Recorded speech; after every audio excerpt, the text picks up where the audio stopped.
There we go. Now we're cooking with gas. Yeah. I know some people don't like the headphones. I like it. I feel like you know exactly what's going down. Yeah. And how it's going down. Like I was saying, sometimes it's weird to hear your voice through the cans. You're like, oh, I sound like this, huh? Right. Cool. And we're rolling. Luke, how are you? I'm great, man. Just living the dream out here. Yeah. Where'd you come from? Just came from a bad commercial audition, so it's just a chalk one up for the history books. Right. Boost Mobile. Yeah. That's part of the gig, you know. But when you land one, you become the face of it. You're just paid for the rest of your life. Exactly. Then you get to become a flow from Progressive. You're like, all right, just wanted to pay the bills, and now this is my career. If you could snap like a magic wand, would you want to be Flo? I mean, male Flo or female, whatever you're saying. I mean, if I could never have to worry about money again, sure. Yeah. She's probably loaded she's set for life, probably. Yeah. And she could probably, if she was a stand-up, I know nothing about Flo, but if she could probably tour. She was a Groundlings LA comedian. Yeah. Okay. And so that is like, all right, that's a possibility. Like, that's something that has happened to people before, where you just kind of like, when I came up doing comedy in Chicago, and one of the guys that I like worshipped was TJ Jagodowski, who you might not know. He's in my opinion, he's the greatest living improviser, which doesn't, there's a reason why that doesn't translate to commercial success, but he is the funny guy in the Sonic commercials. Oh, yeah. Which is the longest running ad campaign ever now. Oh, wow. Continuously running. Yeah. And he's just set for life. He's just super paid. He just shows up and works one day a month, and he's killing it. Yeah. Yeah, so I guess, and then you would have an audience. Yeah. I think at one point, he's so funny, too. You might be like, oh, I'm not seeing that guy. But I think in today's climate, like anything you can do to cut through the noise. Oh, yeah. Can you do me a small favor and just flip that down, just because I can't see what's what? Oh, yeah, you're the man. Thank you. That's awesome, bro. Yeah. And tell the people who you are before we get started. My name is Luke Null. Mm-hmm. I am a dude from Cincinnati. I came up doing comedy in Chicago. Cincinnati, baby, the nasty natty. Wow. I'm a comedian. I'm a musical stand-up, and I was at SNL. I was on the cast of SNL for one season, and then I got canned.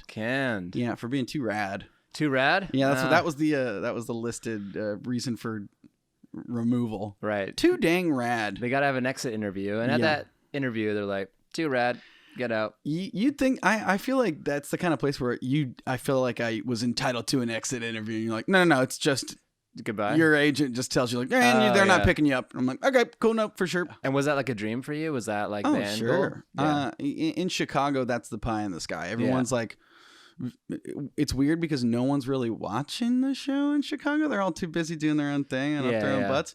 But every summer, SNL comes out and sees people. Yeah. And that's always like the thing that people are working towards, which is so funny because it's so different than what everyone's doing out there. You know? But what else? There's not very many things that prestigious that you can get in that world. I mean, there's still number one. Like if you get on that for your reputation and sure. Yeah. I mean, no, it's definitely like, it's great. You can't take it away. It's part, I'm part of a club now, even though I was only there for a year. Yeah. Irrespective of like the situation now, you're an alumni.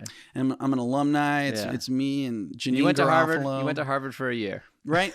Went to Harvard and got kicked out for having too much fun. You know who else did? Bill Gates and Mark Zuckerberg. Exactly. Harvard for a year. Exactly. You only need the 1 year at Harvard. You just need the stamp. Exactly. Yeah. And now you're free to come and go as you please. Right. They put your picture up in the hallway. There's like the main hallway on the writing floor on the 17th floor of 30 Rock. Yeah. That has all the people's who have ever been on the show. And my picture is now up, which I'm proud of, but it's across directly as soon as you open the door from the women's restroom. So primo location. Perfect. As soon as all the ladies are done doing their business, you're there. I'm right there. First face. I'm right there. And we met through the Comedy Bunker because I believe like you and your agent messaged me like pretty much simultaneously. Is that how that went? Yeah. That's usually the grossest way to do it. It was great. Yeah. Hey, I'll tell you what, man, you're on, if not the best show in town, one of the best shows thanks, in town. Man. It's such that place is so fun, man. Oh, dude. Well, we love having you and closing out it was last week? Last week. Yeah. Oh, you did the Chamber of Commerce show. Yes, sir. It was an odd one, but it's a fun change of pace. That's for sure. It was a slightly older audience than our typical comedy show, And but mostly they were still down. They were still down. Yeah. I will say by the time I got up, I went last. There was one guy who was literally asleep in the front. Yeah. I was like, oh, it's past his little bedtime. He's a sleepy little guy. Poor guy. He fell asleep. Some people didn't even go down to the show. They're like, no, I'm not gonna right. And they just left the pre-party. They're like, I'm not gonna stay up for this. Yeah, right. They're like, I can't. 9 o'clock is just But the genesis of Comedy Bunker was from musical comedy because we had So Far Sounds. Do you know So Far Sounds? Oh, I know So Far. They were at the venue. Morgan J did like an opening comedic act, and it was outside. But once that happened, I was like, oh, we could do comedy here. Oh. That basement is that room is great. Yeah, it's perfect. We picked the basement room, which is it seats like 60 people at like full capacity, and it's just a good comedy room. It reminds me of the Village Underground in New York before it became the Comedy Cellar, kind of like a half-size version of that. I think it's perfect because there's something about like a kind of like an intimate setting like that just works for comedy. You're right up in people's grill. It's like a cabaret kind of feel. Yeah, and that's what is best. Yeah. Rather than like a theater, quote unquote, where there's like a dead zone between you and the crowd. It's like, no, you want them right in your grill. Yeah, we had Shang Forbes last night, and he closed it out with like a lot of crowd work, and he said the same thing. He loved having them right there to talk to because you're on a small stage, but you're still like in the mix. Oh, it's not like you feel like you're not on a stage. It's like it definitely has the feel of you're on the stage. Yeah, you're there. You got it. But yeah, just having people's like that's the same thing. Like coming from doing improv for years and years is like, you want people's feet to be like on the stage. Yeah, like, you want that to be intimate like that. Right. Yeah, I'll always take that. Yeah, we had a good crowd work set yesterday. They were really on board. It was back to our more hybridy young audience. Love it. I'd say we were like 80% capacity, which was great for December 18th. Yeah, which everyone's like, this town shuts down. People leave. December 1st, they're like, all right, we're done. We'll see you in January. December. It seems like at least half the fun shows in there's no LA. traffic. Yeah, the traffic actually cools off in December. Yeah, people just leave. People just get out of here. Because everyone's pushing for everything in this town's based on the Christmas. They call it Rocktober in the music industry. Like you got to finish before October, and once everything's out, everyone's like, "All right, cool, we did the push." Yeah, and there's like an agreed upon ceasefire within the biz where like the agents and managers and all these people, all these production companies, they shut down like the last 2 weeks of the year. Yeah. Oh yeah, like the last work day for pretty much the town is today. Yep. Yeah. Yep. Exactly. People are already gone tomorrow. Yeah. I'll say I flew up here and I was like, damn, there's no traffic at all. And I was like, it's because it's late December in LA.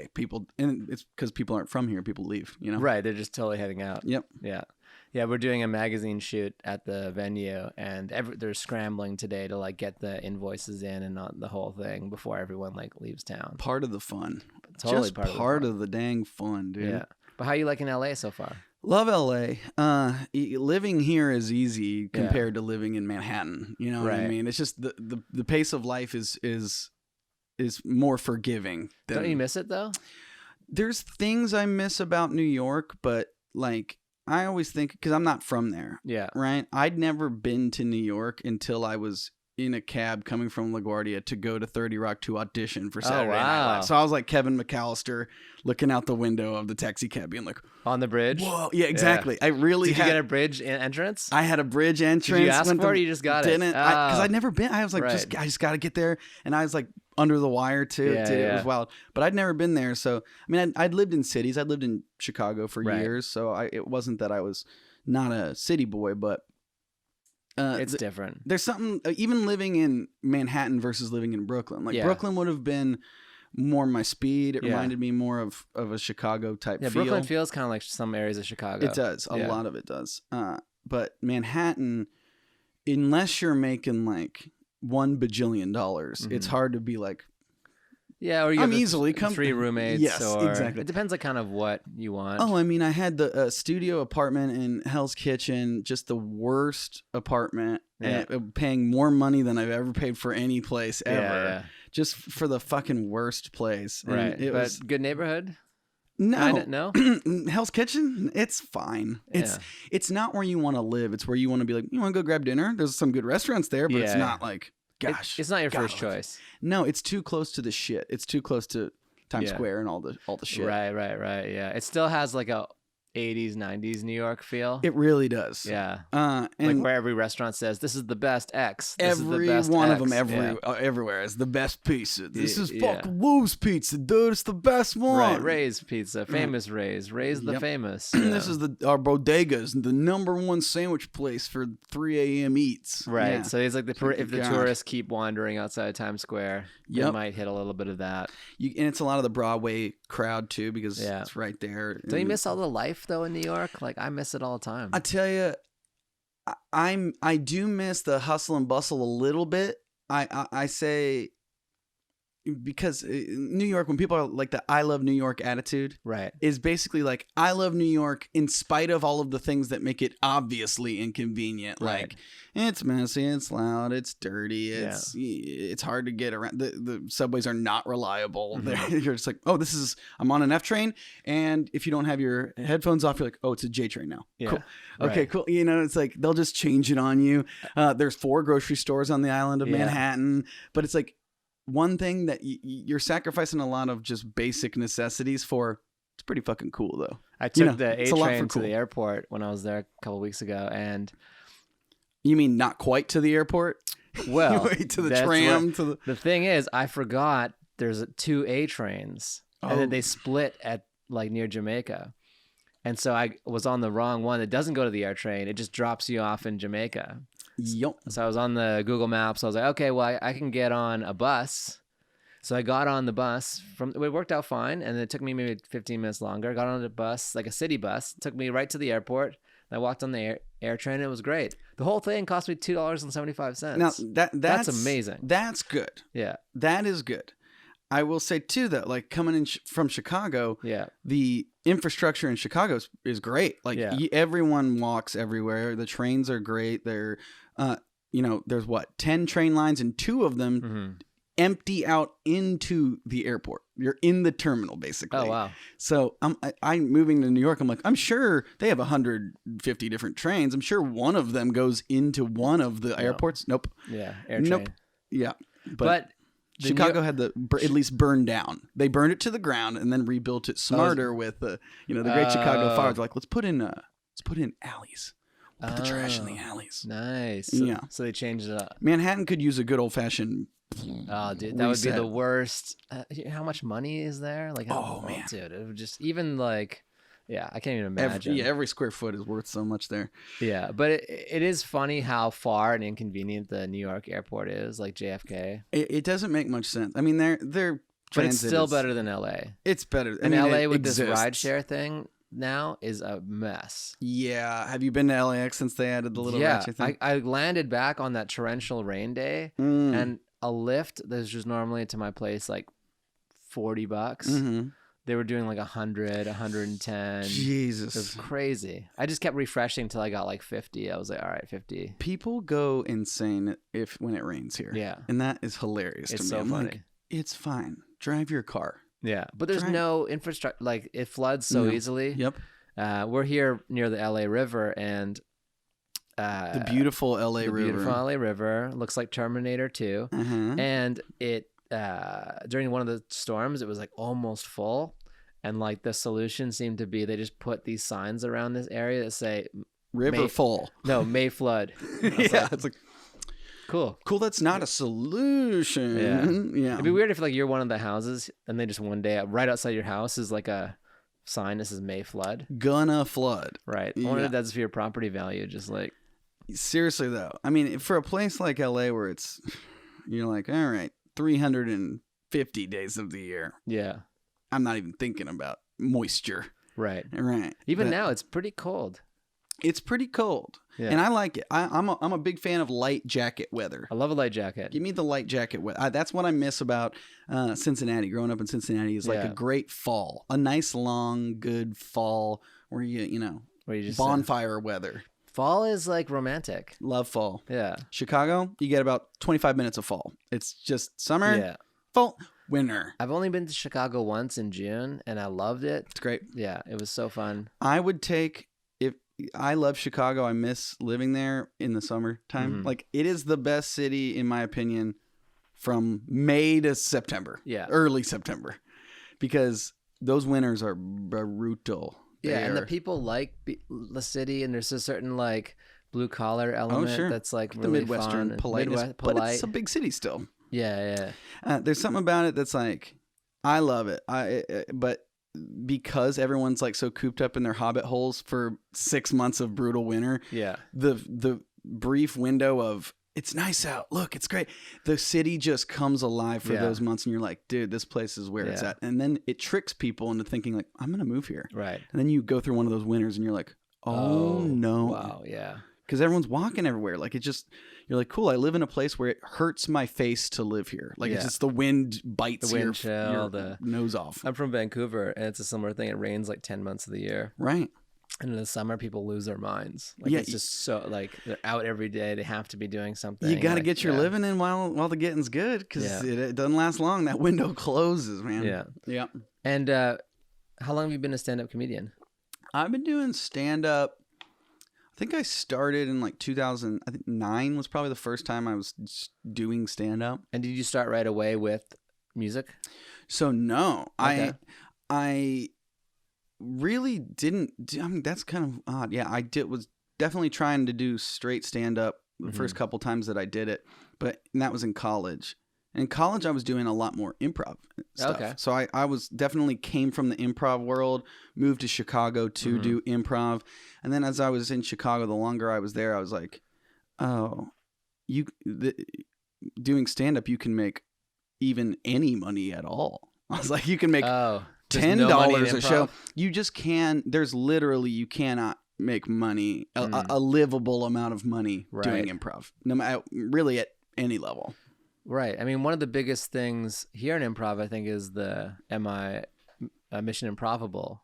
Right. At West Side. If you tour and do like Second City's big in Chicago, they do what's called bizcos, where you're going and doing like corporate shows and like team building exercises where they use where you teach like people at a company like how to natural. Yes and. Yeah, how to yes and, yeah. And you know, I get it. Like I've done corporate gigs, stand-up gigs. I just did. Doing the Bunker and doing the Chamber of Commerce show prepared me for what was a truly brutal Christmas party at noon yesterday at the Ice House for the Los Angeles Department of Water and Power. Oh wow! Booze free. Nobody was trying to have any fun at all, and I had to do an hour of comedy. Was there just you? It was me and Fraser. Fraser Smith. Yeah, good old Fraser. Oh, I love Fraser. He's the best. Yeah. They should have just had him do the full. They loved him. As soon as I got up there, I was like, "Fuck." It was rough. It was rough. And stuff. were they like mingling and then sitting down, or they just came for this stand up? So they just came. They're in business professional attire. So they're sitting in the Ice House suited up. Yeah. They were promised a lunch, but the lunch didn't come until I was almost done with my set. So they were all like hungry and pissed. Yeah. Yeah, and it was just like hilariously bad. It was just like the minute I got up there, like 2 minutes in, I'm like, oh my God, I'm going to have to do an hour for these people. And they are not having it. When you're like 3 minutes in and you're like, oh. It was pulling teeth. I mean, it was just real stuffy. But I'm sure they warmed up to you and figured it out what you're doing. But you get that's like part of the monster. Is like, hey, if they're going to pay me money, I'll take I'll do my best. We're doing it. Yep. Yeah. In improv, it's the same way. It's like you can make some money, but then you're like, the only way you really can make money is like coaching or teaching classes and stuff. Right. But like as far as everybody's trying to get in all these theaters in Chicago, none of them are paying money except Second City, and they only have 2 stages, right? 2 shows, and there's 6 people on each of those. So 12 people are making money doing, and it's not even improv; it's sketch. Yeah. At Second City. But it's good, like if you have those on your resume as an actor or someone who goes out for a commercial, it's something people look for. They're like, oh, like sure, Groundlings, this Second City. They're always like, oh, okay, it helps. It seems like that's what people's agents tell them. They're like, you gotta have improv experience, which is like, I think it's true that having actual improv experience is a great thing in your tool kit to have with, but it's like when having it live on a piece of paper that says, I graduated from the training center of Second City in Chicago, Illinois. It's like, what does that mean? They don't know what that means. Yeah. It looks, I mean, I'm sure it looks good, but it's like, just one, but it's one more thing when you look at two pieces of paper and you're close to be like, all right, let's try this guy. Right. You know? I mean, but if you actually do have improv chops, it does help. It like, especially, some of these auditions, it's nice to just like, because obviously you don't want to change too many lines of what they got going on, but I'll always change one line. I'll always do one thing that I'm like, look at this guy improving. Yeah, right. Yeah, but you have a very, like, I come from a background in music where I recorded a lot of singers and made a lot of records, and you have like a really great pitch, you really great stage presence. Like, how did that blend in with the comedy? I think part of it was like, obviously I quit playing sports pretty early on in my life and started doing a lot more theater stuff. And a lot of my buddies in high school were like in garage bands and stuff. Okay. And so I learned how to play guitar to be like, hey guys, in case any of you guys need a guitar player, I'm here. Yeah. But I never really was in any bands. I just I kind of learned how to play guitar on my own. Yeah. And then I was like always just kind of the dummy playing guitar, like during rehearsal in the back room, just joking around. And I was like, oh, this is a funny way. People seem to like when I make silly songs up, right? Yeah. And it wasn't until I was probably like in college that I was, again, just doing it drunk at a party, just like, here's a dumb song I made. And people always really responded well to them. And I was like, I'm going to try this out on stage. And then doing it, and I was like, oh, this is what I can do better than other people. That's a gross way to say it. It's important to recognize that. Like, what are your core competencies that I can do that differentiates me and that other people like literally cannot do? Yeah. It was just something too where it's like, I can do straight stand up. But even like, you know, when I started doing longer sets, when you're only doing 10 minutes, I'm playing 2 songs and I'm getting out of there. But when you're doing an hour of comedy, you can't play an hour of songs, not just back to back to back to back to back. You got to have some interstitials and some setups in between. So doing like stand up and some stories. So that my straight stand up was always like more story based, kind of like Birbiglia-esque. But yeah, I love Birbiglia. One of my favorites. He's one of the best. Yeah. I love that guy. I got to see him downtown LA. It was the new one. Yeah, it was awesome. Dude, I really liked it. I really enjoyed it with the toys falling down. The toys falling, yeah. Dude, it was like, it catches you off guard when you're there, because it's a pretty loud snap of like the whatever's holding the toys up there. Right. Yeah. I haven't watched it on Netflix yet. It's great. I've only seen it on Netflix, but yeah. But yeah, I mean, I definitely started like, and it was funny because once I lumped in the guitar, I never did. Not never, but I almost never did straight stand up again. I was just like, oh no, this is my Well, it helps. Yeah, I'm sure it helps for bookings to be like, you know, because everyone's trying to create like a lineup that builds and goes places and is like exciting, especially these shows that now typically have 7 or 8 comedians. It's nice to have someone else doing something different. You'd think so. Most of the time I'm like having to apologize in advance for it. It's to whoever's booking it. It's me being like, just so you know. Right. Back in the day, it was always like a just so you. Now it's like, I judge too when a guy gets up with a guitar on stage. You do start one step back. You got to be like, you got to kind of be like, hey guys, give me 1 second. You have a duel in the first few seconds. You got to be like likability, and you got to be like, I'm funny, and you got to be like, I can play. Yes, and usually the play thing is missing. Usually the musical aspect of the musical comedy is missing. Like it's either the song and the funny, by the way, is usually missing too. Yeah, that's but that's, you know, that's why comedy is so hard. But usually it's like a take on like an existing song. It's like changing a couple words. I'm not a parody guy. It's a parody. I might still be at SNL if I was. Or that's all they want. Right. And then, or it's like they play a couple chords, like just a couple chords of one song, and then they stop and do a joke. But then like, I'm cool with that too. Like I like the kind of the Zach Galifianakis, Nick Thune kind of like. I have Dimitri Martin where he just plays guitar and does one-liners. Yeah. I'm like, great, cool. But you have to, like, the audience is waiting like an extra step for you to be like, okay, what is going on? Yes. Is he going to be singing? Is he going to be stopping? Is it still comedy? Is he going to drop the guitar? You're right. Yeah. You're right. They don't know what to expect. It's the same like I saw Brian Callen like walk over to the piano at the improv and start playing, and he can play and sing and all that stuff. And it's funny to watch the audience be like, what's going to happen? How long is this going to go on? Yeah. Yeah. That is part of it. It's like, when I'm writing stuff, I definitely, one of my main goals that I always start out with is it's got to be a good song. Yeah. Because like you described, there's a lot of musical comedians out there that are just like, play 3 chords and how many words can I get in over the top of these chords? How many jokes can I jam? And I'm like, that there's value to that. It can be really funny, but to me, I'm like, I would rather make it be like a catchy little ditty that happens to be pretty dang funny, you know? Right. But, and you have the liberty to build it, and like the Turpentine song, the way it builds.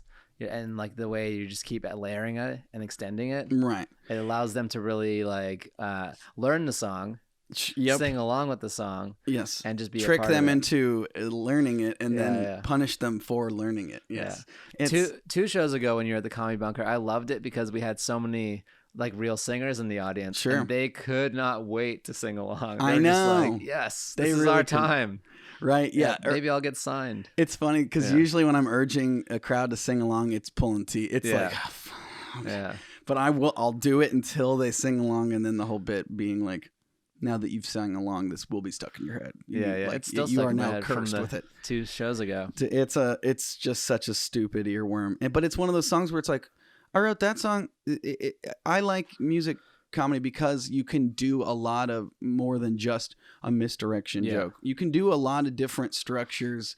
Like that song is literally just that repeating a chorus for 5 minutes. Right. And that's the joke. You know, I'm not doing some clever wordsmithing, but then I also will write a song where there is a little bit of clever wordsmithing. It's like, I like to vary it up. I don't like to have too many. Like if I notice a pattern with myself, I'll try to break it. I'll try to get away from it. Is it harder to like turn over your act? Because I mean, I'm sure it takes longer than writing a bit because you got to write a song and a bit together. Yep. Practice the song. Does that mean like you come up with new material less often, or it's weird because of like depending on the set lengths. In LA, you're doing a lot of short sets, right? You're doing a lot of 8 to 15 minutes, mostly 10 minutes is the average, right? So if you're doing 10 minutes, for me, it's like a mental Tetris of like, okay, that means I can do 2 songs and a little bit in between. It's like, but if I have 12 minutes, then I can do 3 songs if I just boom, boom, boom, boom. Yeah. And then there's just a different sauce for if you're doing 3 songs. It's like an EP release every time. You're right. Because there's certain songs like I'm not going to open with Turpentine Wine and Bleach ever. It's not a song you open with. It's you got to earn that. Yep, yeah, exactly.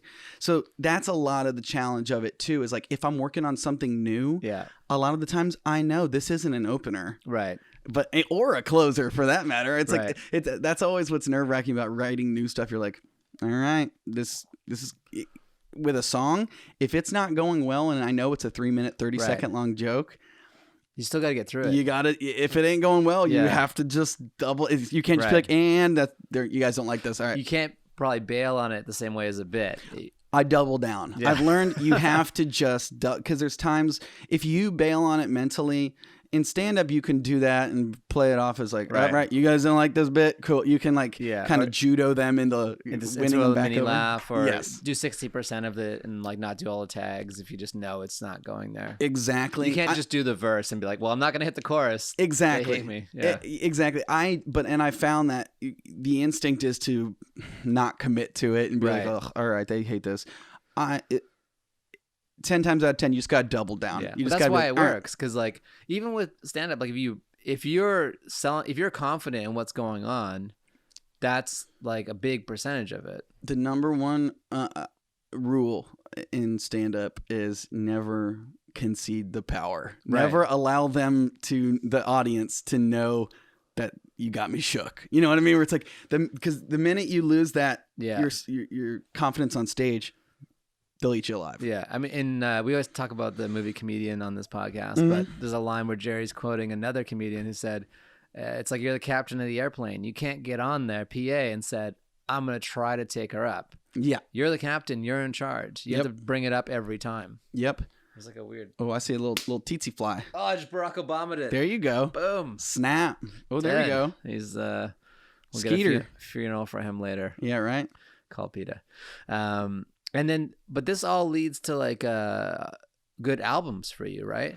I have one. I have one that I recorded and released this past August. Yeah. And that was a great experience. It's wild though, because when you're putting together an hour, once you're done with the editing process, and you're like, all right, I recorded it, and I've edited together the pieces from the shows that I like, and this is this cohesive thing. As soon as you, because it's a long process to do that, to put together an hour, film it, or not film it, but record it and film it. But as soon as you're done with it, you have this thing in your mind where you're tired of hearing the sound of your own voice and you hate everything that's on the album. Yeah. You're like, God, I hate it. But in that time, because I'd been working on putting together an hour's worth of material, I wrote so much new stuff too. Yeah. And by the time that hour is released, I'm already like, God, that stuff's old news. I want to play all this new stuff. Right. You know, like I'm already itching for what the second. If and when I record the second album, it's just going to be so different subject matter wise, you know, it's just going to be such a different feel because my first album is so dick and balls heavy. Yeah. It's just so blue and it's a lot of older songs about my butt, you know, it's like, that's you probably have audiences mostly. Like, who could listen to your album and then come see you live and do the same stuff live and not be as like sometimes if I watched a stand-up special and I saw every joke and I saw them live, you know, I'm most likely not going to laugh as much. Right. Well, you're not gonna. If you know the joke, you're not gonna laugh. But if you know with you, since you have the song element too, I feel like there's an extra layer of experience. There's certain songs that a repeat value people. Turpentine, Wine and Bleach. People who've heard that song like to hear it again. Exactly. Yeah. But it's weird because I still do not like playing the same thing. Like if I've been to a location like the Bunker. Yeah. I played that song at the Bunker the first time I was there. Yeah. And was it the first time you'd ever done it? No, I put that song into the fucking ground. I could never play that song again and be happy, right?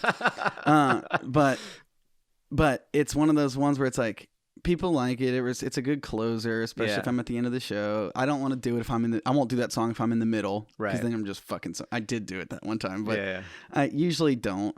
But it's one of those things where it's nice of you considering other comedians' feelings. I try to be like, I'm not trying to fuck the guy after me by just doing this long bit of. But it's a good energy.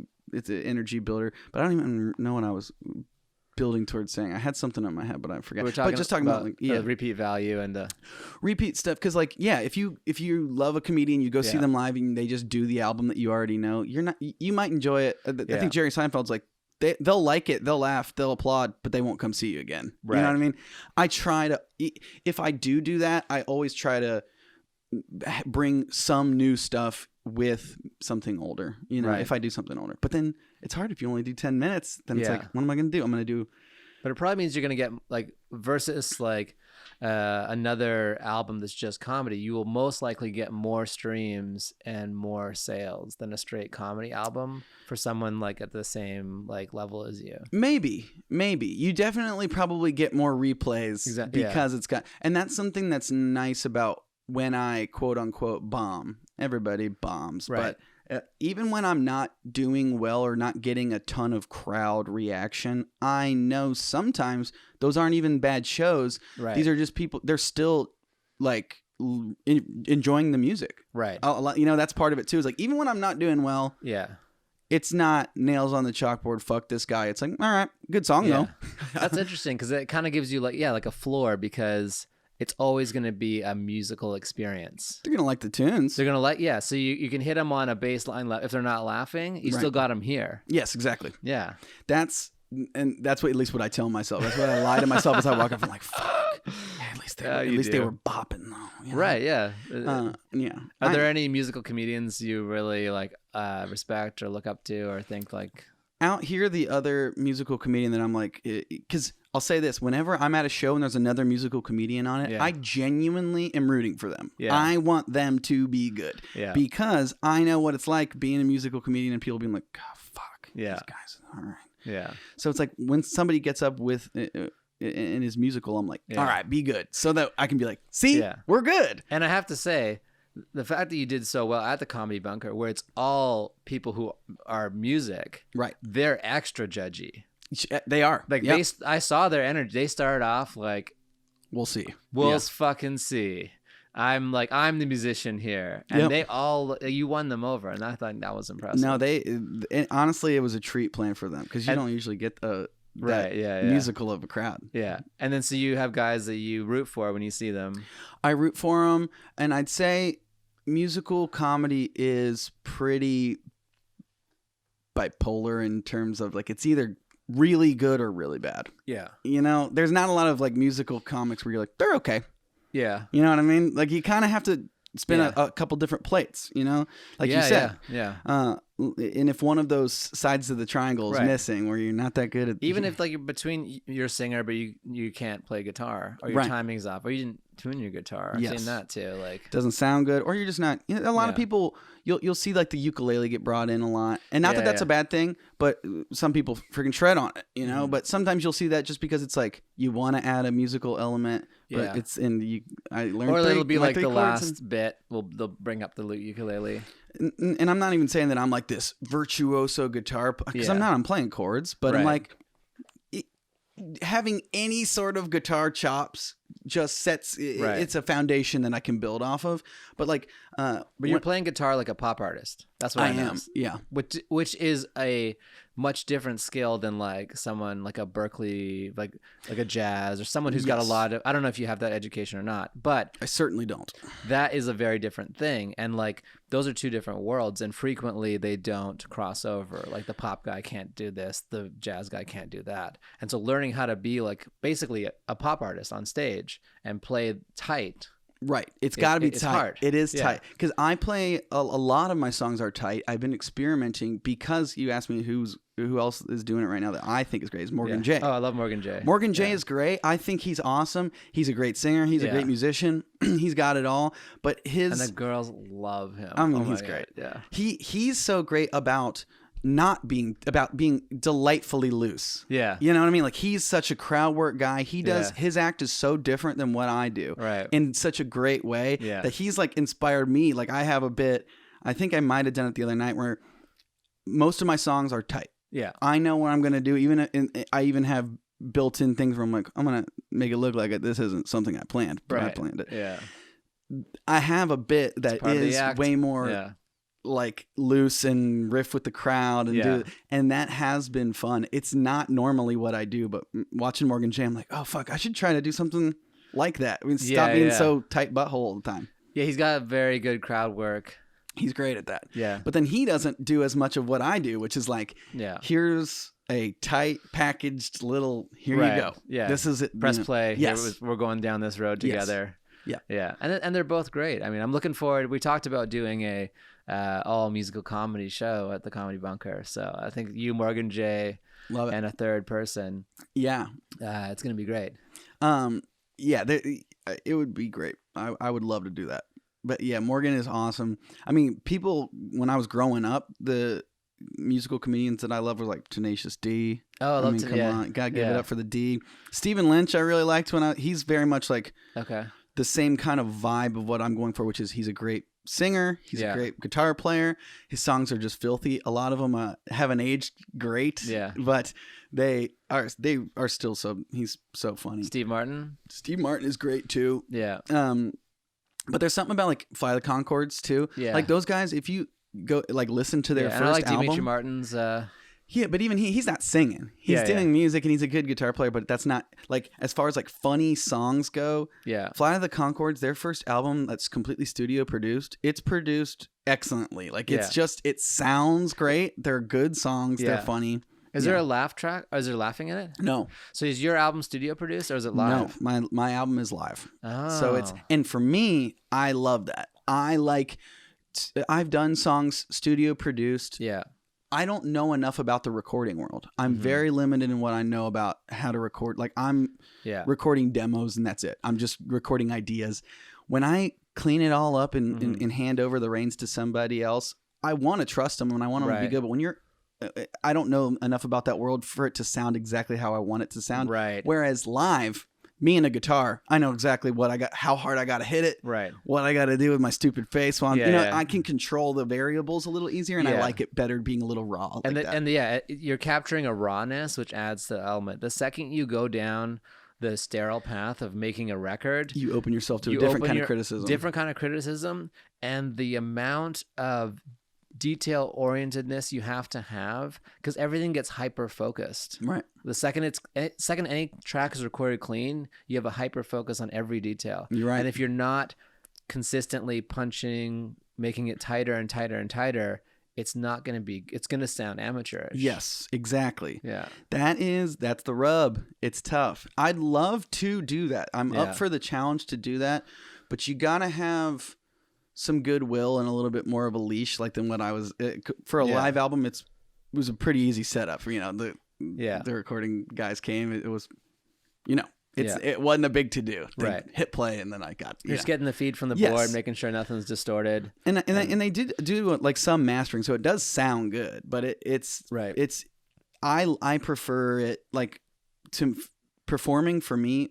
I love not having to loop in a tech person. Yeah. If I can, the perfect setup to me is no mic, no. I like to be able to do it without a microphone, just straight up acoustic, singing to the people. It's fun to do the mic too, because you can do stuff like this. You can come, you can kind of control. Yeah, one more thing, you can come in and out. Exactly. You can kind of do different things. But in a small room, I think you were completely off mic at Bunker the first time. Yeah. And I prefer that. Yeah. If I can do that, I will do that. Yeah. Yeah. It's you don't really need it, and then it's hard to know sometimes on stage how the sound is going for them. And then what are you going to do? Just stop? Right. I did see Prince live at the Staples Center one time, and he hated the sound, and he made it known to the sound guy. And he's like, nope.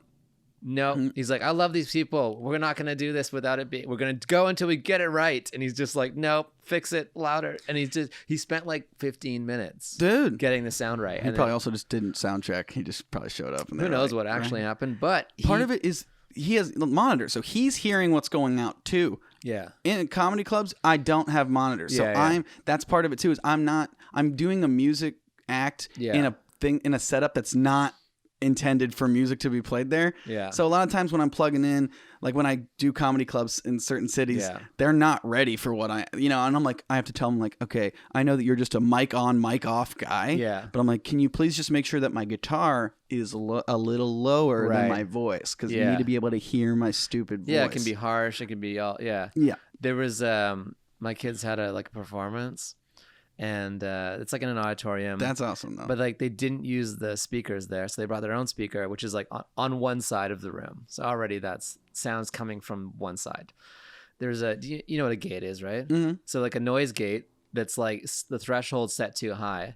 So no matter what the person on stage is doing, it's it's peaking the whole time. It's not peaking. It's it's clipping their words. Oh, so the second they get soft, they think the mic's cutting out, and they turn to the sound guy, and you see 3 people just scrambling around the board, and it takes everything in me not to go tell these 3 guys with a ponytail not to do it. But I'm the second I go down, I'll be the sound guy for the rest of their education. Yeah, exactly. It's a countdown to win. Yeah, it's funny once you get stage experience and production experience, you're like, hey, if you just do this 3 things, everything is better. The intro, I know there's 5 and 8 year olds, so I'm sounding like a bit of an asshole, but no, there's a 4-foot stage. It's like being a football dad, but only with sound quality. 4-foot stage, all the kids are on stage, but they do 20 minutes of announcements and stuff before, and the person doesn't stand on the stage. Yeah. No one can see you. Stand on the stage. Take the stage. Take the stage. Be part of the show. Yeah. You're already talking. That's the hard part. Exactly. Yeah, exactly. Let them look at you. The public speaking is what's hard. You own it. Right. Who knows? Maybe I'll be the sound guy next year. Dude. It's a countdown to when you are already. Even yesterday, I carved a little access route for me to get to the mixing board now, because I'm it kills me. I'm because there's comics that are really loud and quiet, and it's a small room, so a loud comic, you can see the crowd being and you just gotta go turn it down. Yep. Yeah. And there's nothing wrong with that. No, it's part of the production, but I'm like, because I spent so much time in the recording studio and it's like so ingrained in me, like I have to go over there and like, I'll even give it a little, some guys really, one time I thought like something happened. This one guy was so bassy and no top end on his voice. Right. I was like, oh, someone definitely bumped like the EQ on there. So I walked over there. And you're like, no, this guy's just pure baritone. He's just baritone. He's just got a bassier voice. So we just made a quick adjustment and makes the sound better. I know I appreciate that kind of shit. But when I've just been on the other end of it where I'm like, I assume the person knows what they're doing. And it's like, oh, they truly don't. And what's going out is just super loud guitar. And you can barely hear my voice. And, you know, it's like, so that's what stinks is like, and then I'm, I got some control with, on the dials of my guitar. So I can kind of turn it down but then they'll like turn it. And then I'm like fighting with the guy. I'm like, you get a signal. Yeah, exactly. Yeah. So as little as I can involve a tech person over the course of my show, the better. The better. How was Hot Tub? Hot Tub is great. Yeah. That place is banging. Yeah. Because you just did it, right? Again? I just did it. It's so fun. I mean, it's one of those. I was describing it after the fact where it's one of those shows where you walk off and you're like, all right, I'm doing the right thing. I'm in the right profession. This is good. Right? For those who don't know, Hot Tub is probably one of the best shows in town. One of, if not the best. Like I said for Bunker, dude, it's one of the best. Yeah, I mean, I think it's a hard thing to say like what the best shows, but I would definitely put it in like one of the marquee best shows in LA. Well attended every time. Always great lineup. I've had people like email me to get on my show using Hot Tub as a credit. Yes. Like it's that kind of like, oh, if you're good enough to do Hot Tub, you're good enough to do. Yeah. I think that's true. Right. Yeah. But you see that and you go, oh, okay. Yeah. It's like, okay. It's like whatever happened, you got through one gate. Yeah, exactly. It's fun though. Cause I did that show and it was, a great lineup. Like you said, the setup is great. It's packed out. The crowd is warm. I closed out the show. Yeah. And when I went up, it's always a concern of like, hey, are they done? Sometimes people are just been there for too long. And they're just like, oh, fuck. Right. Just done. That happens sometimes, Yeah, yeah. But I got up and I was like, all right, they're still ready. There's still meat on this bone. Yeah. But a lot of the times, I don't know how it is. Like, I'm sure you write some jokes where you'll write a joke that you think is really funny. And then you've done it like 10 times on stage. Yeah. And 10% of the audience loves it, but you love it. So you leave in that line. Yeah, it's like I have jokes that are more broadly appealing with a little nugget inside. That's like, this is for just 10% of the people here that are like down. Right. Yeah. Hot Tub is the kind of show that it's that 10% of people. Right. Like they are laughing at the little nugget joke that normally gets a few people around. Right. Like, well, part of things being funny sometimes can be like, I'm laughing because I know what he's talking about. Exactly. Yes. Like, I get it. Yes. And that's like, you're playing to like the top of their intelligence, which is also super important. I think it is important, but then there's times where I think I'm doing that for like that's going to be what the audience wants, when it's like a lot of times comedy clubs specifically, no. Right. They are the ones that don't like that. They're like, give me the jokes. Lowest common denominator. That's why a lot of I'm not going to hate on guys who are just like killing it in the arena tours and stuff, but they're usually not doing the more niche, like I have a stupid like Gundam that's why you gotta Wing play reference. For all audiences though. You're like, okay, well, like it makes you craft the act, because if you're just playing to like maybe the people who like this, you do this one thing, then you go over here and they don't like you, and it's like to really be, because I would imagine that like your path is some sort of touring, like your trajectory is like, either some sort of theater arena tour, like at the high end, right? I mean, I'd love to do that. It's right now I'm just doing colleges when I can get them. Yeah. Oh, you're killing the colleges, I'm sure. I really like playing colleges. A lot of comics hate it, but it's good money. It's great money. Yeah. But it's harder now. A lot of people, like, your older guys are hating on it because it's too PC. It's like, that's not a problem for me. I feel like if you don't go in just rattling off slurs, you gotta do something to lose them. Like they're they're there because they want to laugh. They're kids. Yeah. You're 18. You're not playing for the seniors. You're playing for the incoming freshmen. Yeah, I'm sure that the people who get, I think it's pretty universal. The people who get offended nowadays don't just walk away offended anymore. They're just extremely vocal. Most people are down. I think that's something I hear it all the time when I play shows with older comics. Yeah. They just cannot stop complaining about how PC everything. I can't get, and I'm like, then I'll watch him perform and I'll be like, oh, you're mad that you can't just say a slur and have that be your whole joke. Yeah. Right, yeah. I'm sorry that you have to do your job and make a more crafted joke. Well thought out. You have to adjust or do it in like a really different way. I mean, yeah, but they also build it up as though like there's these giant safe spaces all over. It's like, dude, you're building. It's a straw man. That most places, like you said, it might be one or two people who hop on Twitter and then you paint it as though the whole crowd was against you because you. But it's like most of the time you're just being lazy with your joke writing. It's not that there's the whole population is too offended. It's like, yeah, maybe one or two people are. They just build it up as though there's this ginormous culture of safe spaces that it doesn't fucking exist. Like, where is it other than Berkeley? You know? It's like, come on.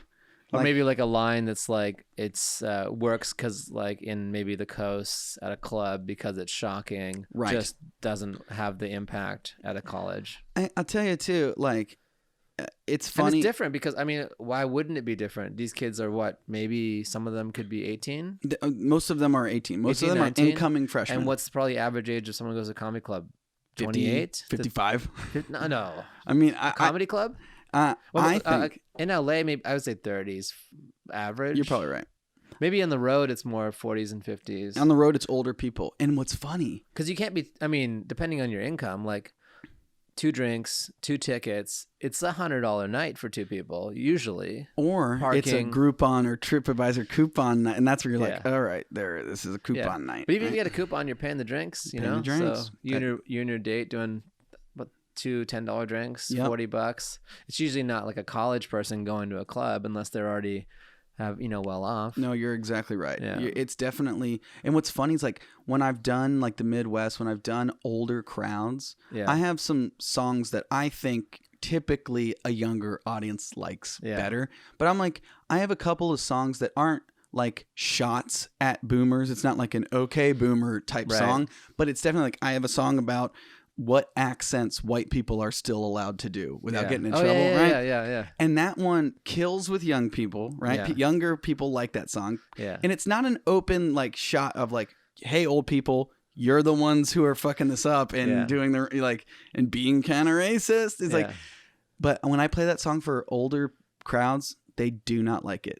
And for the age group who came up with like the "you snowflakes can't take a joke," man, oh man, older people, they do not take jokes. They don't like jokes about them that make them. Yes. They work too hard their life to like be made fun of and say that they're X, Y, and Z. It's just a little bit of an eye roll that's the generation who's like, don't take everything so personally. Yeah, I said it once. It was the 30s. Get over it. Exactly. Yeah. And then it's like, exactly. Have you ever had people snapping like at your, like when you do well, like? I've seen this stuff. I'm like, what maybe is as this? like a joke. The clapter effect. You mean where you say something that that they're not. No, actually they like you, but they're snapping. No. Oh, maybe. Man, I've been starting to see this around town. It's crazy. I don't know if I like. I don't know if they're doing it ironically or what's going on. There's got to be something ironic about it because I've definitely done that back in Chicago when I was like, this guy's really preaching the truth. Okay, yeah. Like I've done it ironically, and that's when I knew the comic or whoever it was. But no, I haven't really encountered that too much. A lot of times, drunk people are always trying to clap along with my songs. So I'm like, I'll ask. I'll ask. I'll start it. Let me. I should. It's like a metronome on stage. Yes, I should do it. Just make a joke out of how white people can't keep a goddamn beat to save their lives. Well, I think it's the 1 and the 3 versus the 2 and the 4 is real. Oh, it is more than real. Yeah, they'll clap on a 1 and 5. They're like, I'm actually in. Do you play everything in 7, 4/4? 8 time? I had one song that was 3/4. Like that was all like kind of triplets. Yeah, but it's hard to keep that. Like, I'm it's tiring playing 3/4. It's hard. Yeah, it's hard, and it's. Yeah, that's like a plate that I'm spinning for no one. Yeah, you know what I mean. I'm like, here's this extra layer that's because I do that. Yeah. There's certain songs that, like you said, I mostly write like relatively simple pop songs. But the benefit of being a stupid guitar comic is like I'll play a jazzy tune. I'll play a blues song. I got a couple blues riffs that I incorporated, and that's something I love doing because then you don't have to really worry. A lot of like actual musicians, Right. they're like, I can't play this because this isn't my like vibe. And I'm Right, like, right. I can change. I can be a chameleon. I can do a fucking rap song if I want to. I have in the past. I don't do it as much anymore. Yeah, musicians are the most sensitive, I would say, of all the artists to something being on brand for them. Mm-hmm. Because they're not usually exhaustingly so. Yeah, it can definitely be exhausting. And they're so worried about it being cool and on brand. They're like, cool and on brand is like the most important thing. Yep. And they're also like, I think that's why Drake is so good. Is it because he came from like Drake was an actor, mm-hmm. Tupac was an actor. Mm-hmm. So whatever's going on, they're turning it on and they're making you feel it. Right. You know, which differentiates them in a world of a lot of people trying to like it's like you're self-evaluating as it's happening, mm-hmm. instead of like taking the note or whatever, going with it, and then feeling like, oh, that wasn't cool. Well, you feel like, especially when you feel like you've found your sound. Right. Feel like for some bands, and then they'll write a song that feels very not the sound that they were going for. It's like, I'm a big believer in, it's like, is it a good song? Right. If it's a good song, fucking play it. People like it. People like good songs. Yeah. Where it's like, but it's not, it's not the, Where I'm like, all right. Band dynamic. I had so many bands that were like, well, how do we do this live when we were making the album? Like, we can't add this keyboard part because we can't do it live. Right. And we're like, well, figure that out later. After. Make the best record you can. Exactly. Here. Exactly. I've thought of that because there's certain songs, like I used to write a bunch of stupid songs early on in Cincinnati with my buddy who was a musician, right? Yeah. So he was like a musician first, happened to be funny. Yeah. And I was more comedian first, who happened to play music. Right. He would add stuff, and I would always think in my head, I'm like, man, I'd love to play this live, but I literally can't because it's the joke of it is this like production, Oh, you know who we could get is DJ Doug Pound. Have you ever seen him? Oh, he's great. He does musical comedy, but with like samples and a recorder and stuff. Amazing. So funny. The looping guys, like there's a buddy of mine in Chicago who's really good at looping, and he's like more on the Morgan J style where he's riffing with the crowd and stuff, and he's doing the Reggie Watts kind of doing those loops. Like I've always wanted to try that. Like I'd love to do one song like that. Yeah, you know we could get Reggie Watts. That would be fun. Reggie, man, God, he's so fucking awesome. He's one of my favorites. Yeah, I met him just in passing at a show, and he was so nice. I'd be afraid of him. Really? Because I love him. Like I met Tig Notaro last week. He was surprisingly like personable. I mean, I had no prejudgment of it, but he was just very personable and very nice. I mean, most people are. Yeah. Are they? I think just a year at SNL, when you meet all these like big people, A-listers. We've talked about this before. People who have made it are always nice. Like I've never met like a diva. I wouldn't say always. There's definitely sometimes people like the hours of the job. They wear everybody down. Right. But then you see sometimes people get a little snippy and snappy when they've been on set for I love that Mulaney joke when he's talking about Mick Jagger, and he's like, they're doing something for maybe SNL or something, and he's like, Mick Jagger would just turn and say, Diet Coke, and one would appear. Like he wouldn't ask anything, he'd just say it. Right. And it would come out. That's some shit. I mean, most people though, like just meaning like the starstruckness went away pretty quick though. Yeah. Like, most people are pretty chill. Most people are human beings and don't behave like weirdos. Yeah, but they're professional. They're hardworking. But there's a handful of people who I've just like looked up to for so long. Like Will Ferrell hosted when I was on the show. Yeah. And just being like, I remember like walking into an office and he was in there and I was like, oh. Yeah. And I like had that like moment where I was like, oh my gosh. Yeah. And I was like, what am I doing? Like he's the most down to earth, normal, just dad. Right. Yeah. You know what I mean? Just a good dude. And you're like, God, why am I being a weirdo? Like it's Neil Brennan has a great line. He's like, when you meet celebrities, it's like you're in front of the police. Yes. You can act normal. You can do what 10 and 2 and be like, hey officer, how is it going? But whatever you're doing, you're acting normal. Yes. No one acts normal around celebrities. Yeah. Yeah. At least in a short burst. Right. So that's one of the things that's actually pretty great about doing that show is like you get a week of these people, right? Yeah. Especially if you're like, it wasn't often for me, but if you're in the show a lot, if you're in a pre-taped sketch or something, you're hanging out with the host for like hours and hours and hours and hours. Right. So at that point, you're like, oh, they're just normal. Right. They're just a normal person. What was a day like at SNL? Every day is... It depends on what day of the week you're talking. Like a Monday, you're meeting the host, you're pitching the host, right? Okay. So you're not there for long. You're planning what you're going to do tomorrow, the next day. Tuesday is the writing day. You're there all fucking like 18 hours is like kind of the standard. Typical. You're just there all night. Yeah. That's a long night and a stressful night, and that's like war has been declared. People are like, right, we're doing it. Yeah. And then Wednesday is the table read, which is usually like is your highest high and lowest low, because you either get your thing picked, right, or it just bombs and it sucks.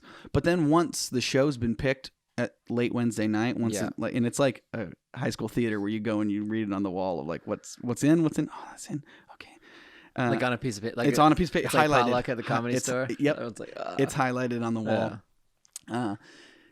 Once the show's been picked, it's like everyone's friends again. Yeah. Everyone's like, all right, well, what are you going to do? My sketch is in, not in the show. So what's up? Thursday is rehearsals, and then they shoot the pre-tape sketches.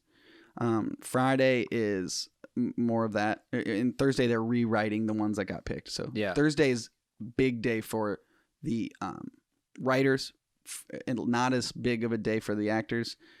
Friday, it's the other way around, where the writers are pretty much chilling and we're in full swing. You know, the cast is there all day rehearsing.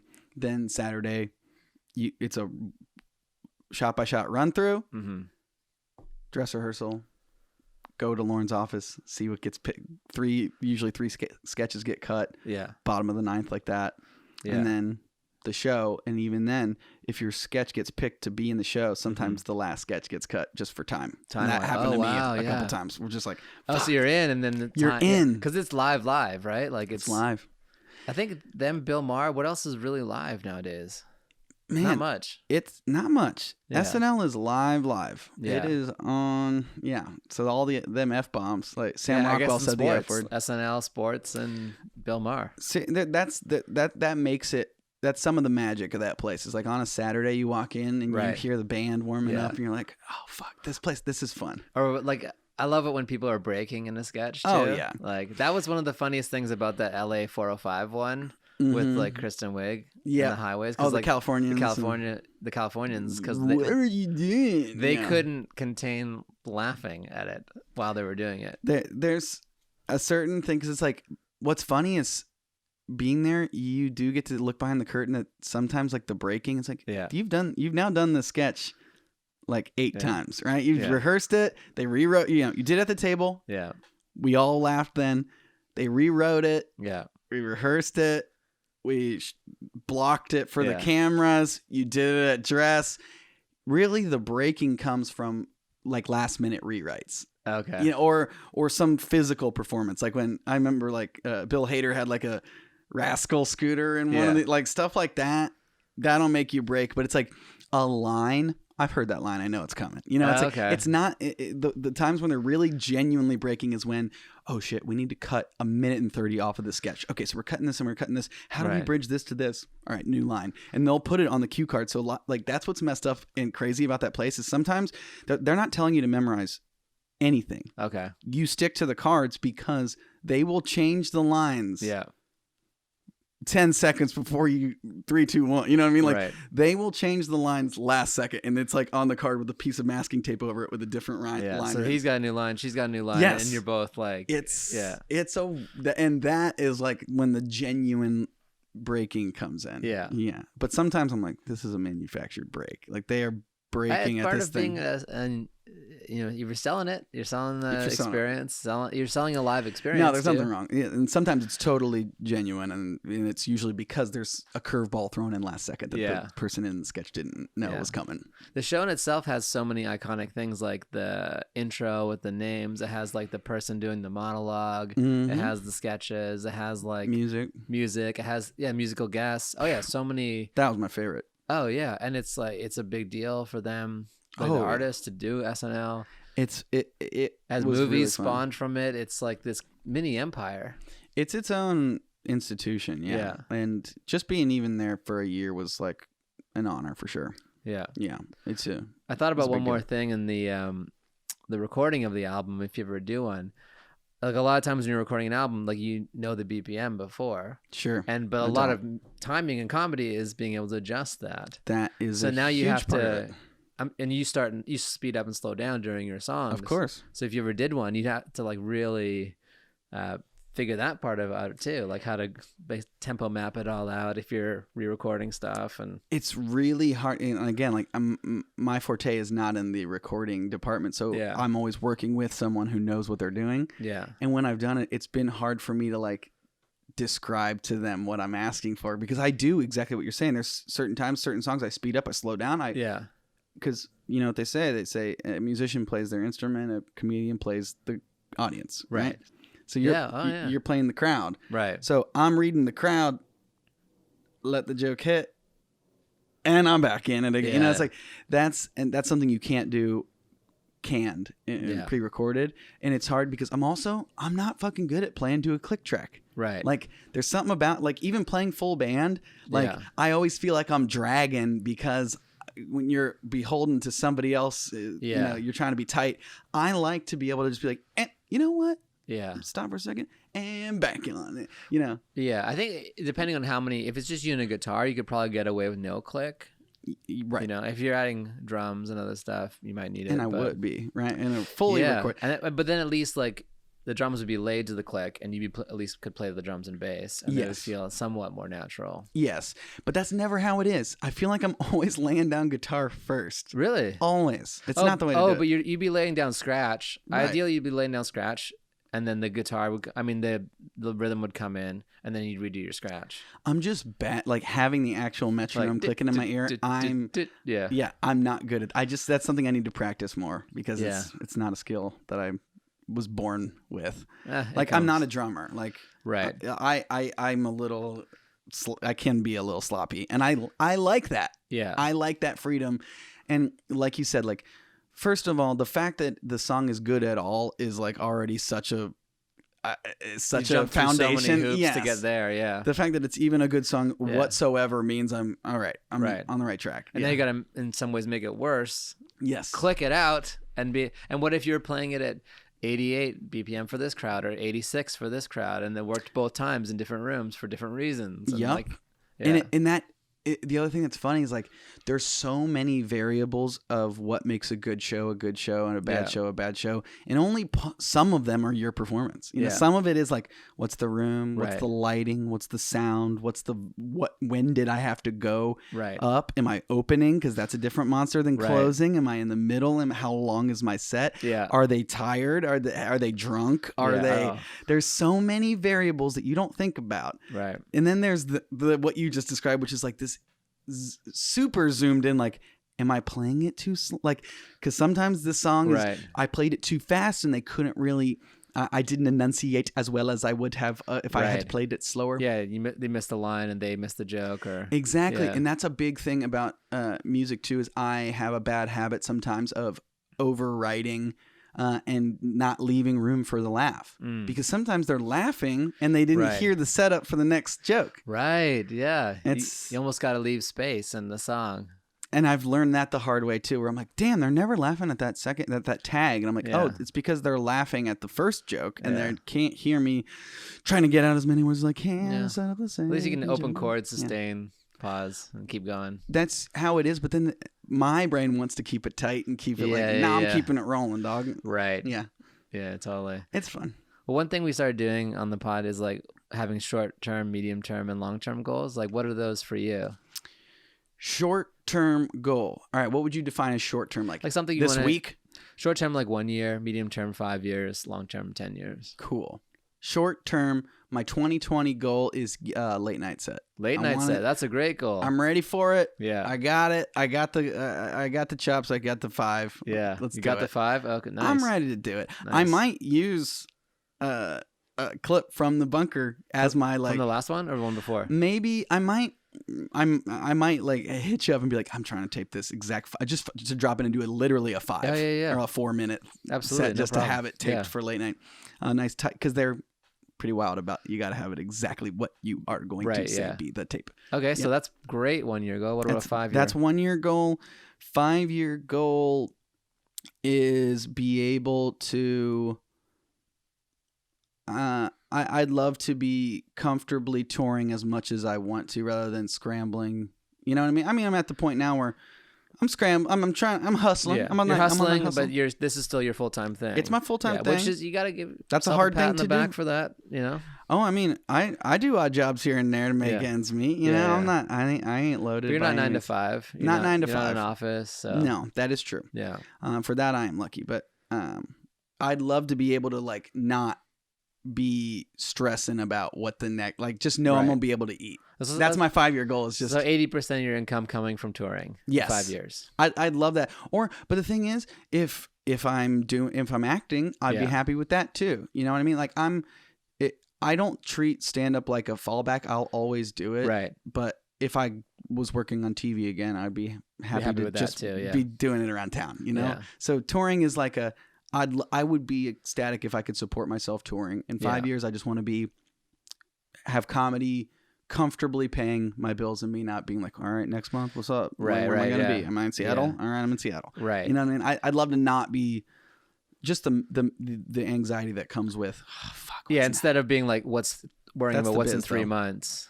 To have like a sustained, and knowing you have the draw to do these types of venues and your agent or whoever can book it out. Exactly. And that my people are not having a hustle for me, that they can just field the calls and that we could pick which ones I want to do. Yeah. That's 5 years. Yeah, 5 years. And what about 10 year? 10 years, be dead.